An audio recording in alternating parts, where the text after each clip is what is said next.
ની લડાઈ નથી તો એટલે અકલ મઠા તું અત્યારે એમ કહો છો કે જયરાજ એકલો નથી, અમે એની સાથે છીએ. તો અમે નહીં, તું એમ કે હું એકીની સાથે છું એમ કે. કારણ કે જે વ્યક્તિ ખોટો હોય ને એની સાથે સમાજ ક્યારેય હોતો નથી. તને હું આ ચોક્કસ કહું છું. એટલે તું હે ને માપમાં રહી અને વિડીયો બનાય ભાઈ. તું સપોર્ટમાં હોય તો કર સપોર્ટ, પણ તું આખા સમાજને એની અંદર ના જોડીશ. તું તારી રીતે બનાય. અને તે બીજી વાત એ કીધી કે 50,000 ગાડીઓના કાફલા સાથે અમે જશું સમર્થનમાં જ્યારે હુકમ થશે ત્યારે. તો 50,000 ગાડીઓની અંદર એક ગાડીમાં 5 જણા હોય તો 2.5 લાખ માણસ થાય. 50,000 નહીં, ખાલી તું બહાર લઈને જતો હોય ઘણું આપે. એટલે એવા ખોટા વિવાદમાં ના ઉતરીશો. જે કરતા હોય કરો. અને જે અસામાજિક તત્વો હોય ને એનો કોઈ સમાજ હોતો નથી.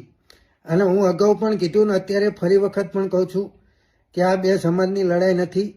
આ માત્ર ને માત્ર જયરાજ લુખ્ખા સાથેની લડાઈ છે. અને અમીરભાઈ, તમે દેવભૂમિ દ્વારકાની અંદર શું શું કરો છો એ તો અમને બધી માહિતી છે જ. અમે કંઈ ઘરે ભાગ્યા નહીં કરતા, બધી માહિતી રાખીએ જ છીએ.